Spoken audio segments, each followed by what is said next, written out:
Welcome to Beatsource Tech. My name is Mojaxx and today we have my review of the newly announced NS4FX 4-channel mid-range controller from Numark. Numark's NS line of controllers kicked off with the spinning platter NS7 many years ago now. That saw 2 further iterations during its lifetime and was joined in the line by the static platter NS6 and later the NS6 too, which for me were the epitome of solid workhorse controllers. The whole line was characterised by fairly beefy builds with lots of metal used in their construction, and they included funky, unique features like touch-sensitive EQ knobs. They seem to be where Numark flexed their creative muscle somewhat.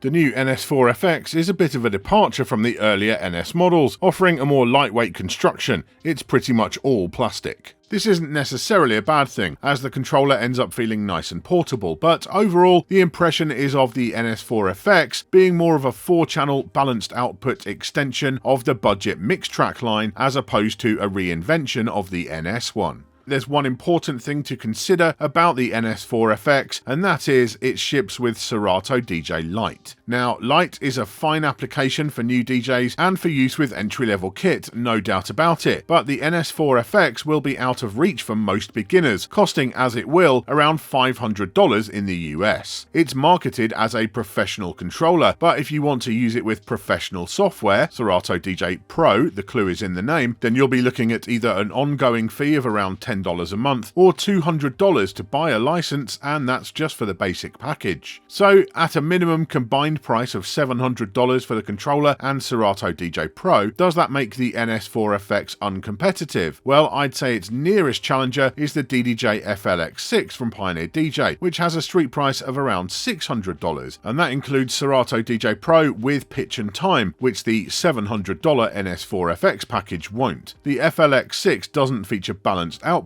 however, and only has one mic input, so there's not a clear winner either way when it comes to hardware. I should point out that the NS4FX does also work with Algorithms DJ and Virtual DJ, so if you already happen to use one of those as your software of choice, then the whole Serato aspect may not matter to you at all. The NS4FX is a 4-deck controller, whether used with Serato DJ Lite or Pro. I've said it before and I'll say it again, personally I'm not that convinced that most DJs really have much need of 4 decks, but above a certain price point it seems to be standard issue on controllers, so I could well be wrong. Let me know your opinion in the comments. The faders are laid out in the usual Serato fashion with 1 and 2 on the inside and 3 and 4 on the outside. Each channel can be assigned to Crossfader A, B or through using switches on the front panel, and there is a dedicated layer button on each deck section. Speaking of the crossfader, it's a little underwhelming. Nobody is expecting an inner fader or equivalent on a $500 controller, but the cut-in distance is a bit excessive for my taste. Serato have added a cut-in adjustment in their software when used with some hardware recently, but that's not present here. You can only adjust the curve. So as it stands, this is not really a device for those with turntablist leanings, in my opinion. That brings us to the Jog Wheels, which were pretty familiar to me, looking and feeling pretty much identical to those on the Mixtrack Platinum FX. They are 6 inches in diameter and have a nice feel when scratching or pitch bending, and although the bumps on the edges are unusual, they do grip very nicely. The capacitive surface is responsive, and I like the amount of resistance they offer, plus the central displays, whilst fairly basic, are bright, clear, and offer quite a bit of useful information like BPM, elapsed time, playhead position, and pitch.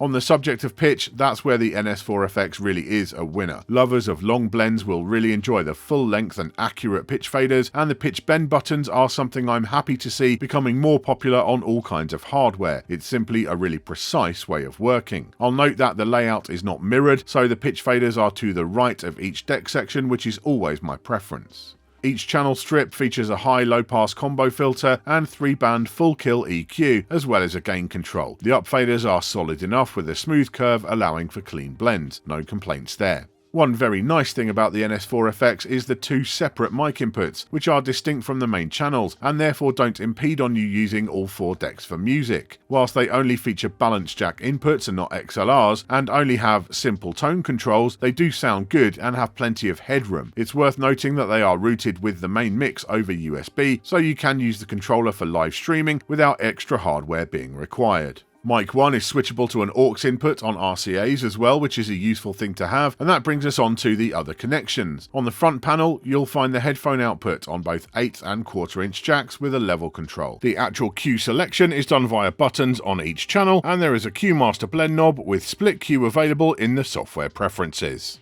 And then around the back there are 2 outputs, a master on balanced XLRs and a booth output with its own level control on unbalanced RCAs. This is one area where the NS4FX does step above some of its competition, and it will make it more at home in a professional environment. Finally, there is the USB port to connect to your computer and the DC power input. This will be a sticking point for some, as the controller does require the wool wart to be used at all times. There is no option for running off USB bus power. Whilst this is no issue in many situations, it does mean the NS4FX is going to be a hassle when mains power is not readily available. I'll speak on sound quality very briefly. I wasn't able to use the NS4FX out, but the sound was all good with studio monitors, clean and precise with plenty of volume headroom through the XLRs. The audio interface is 24-bit, and overall I'm very happy with the sound for the money. We move on to the pads, which aren't the largest in the world, but they are plenty responsive and have a great feel to them. The LED lighting could do with being a touch brighter in my opinion. They're only one colour, white, and that doesn't help. In the dark it's all good, but in a light environment, say in the daytime, it's quite hard to discern which pads are lit and which aren't. With Serato DJ Lite you get 4 pad modes, with the bottom 4 pads always set as stutter play, previous track, search backwards and search forwards. There are 4 hot cues, auto loops, which are limited to 1, 2, 4 and 8 beats, fader cut, which I'll get to, and sampler. On a shift layer you do also get scratch bank, which was introduced into Serato DJ Lite quite recently.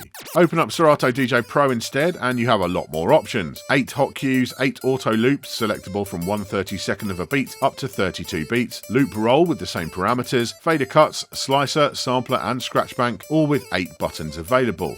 Oh, and there is another mode, pitch play, but you won't get that with your $200 Serato DJ Pro license. You in fact need the $300 one for that to enable pitch and time, so bear that in mind if you are looking to do the upgrade. I'll come back to the fader cuts feature quickly. It's a fun feature and, like most of its kind, could have value as a learning tool if you're trying to recreate scratch patterns for yourself. It feels a bit stingy to only allow 4 pads with it when using Serato DJ Lite, as it cuts the number of available patterns in half, but I have no beef with it as a concept.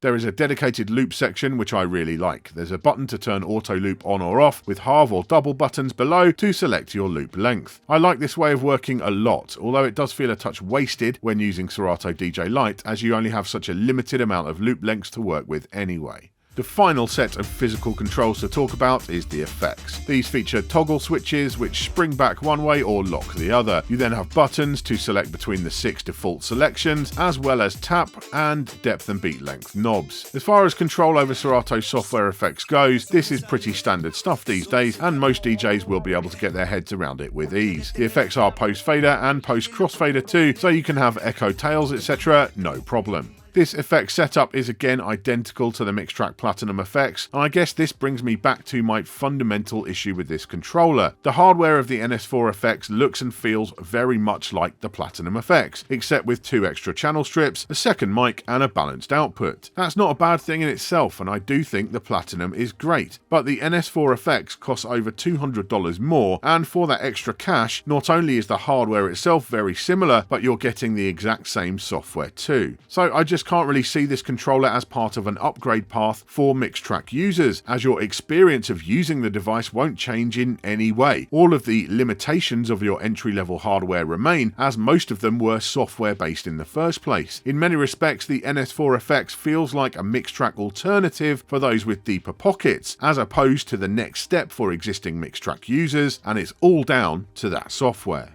So there you go, my thoughts on the NS4FX from Numark. When it comes to performance in the hardware side of things, all good. Got all the features you need, all the connections you need, everything feels right, feels good. No complaints there at all. I can't help but be disappointed by the software situation. I would have been so much happier if this shipped with Serato DJ Pro out of the box, even if it cost, say, $100 more. Because I think this hardware deserves professional level software. I mean, it says it on the hardware itself. Says 4-deck professional controller. Serato DJ Lite is not professional software. You know, it constantly nags you to upgrade to Serato DJ Pro if you want professional software. And to do that upgrade as an end user costs you, either like minimum of $10 a month ongoing or $200 to buy a license outright. And that's for the base version without pitch and time and those extra features that you might want from Serato DJ Pro. So yeah, it recontextualizes this thing in terms of price. We're bumping up to effectively there like $700. Well, at that price, you can pretty much get yourself a Mixstream Pro from Numark, which doesn't even need a computer. So things change as we go up there. And as I say, $100 extra for the base price with Serato DJ Pro would have made this one an absolute kind of home run for Numark. As it stands, it's kind of sitting there in the market in a slightly weird place, because I don't think that anyone really should get this and run it with Serato DJ Lite. It's just not, it's not good enough for the hardware.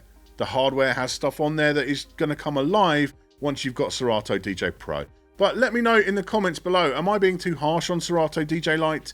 Have you started on Lite and then upgraded to Pro and actually found that the change wasn't that massive for you? I think it is, but I could well be wrong, so let us know your thoughts. Thank you for watching this episode of Beatsource Tech. I do hope you've enjoyed it. If you have, please give the video a like and make sure you're subscribed and you turn on notifications so you don't miss any future videos. I'll see you next time.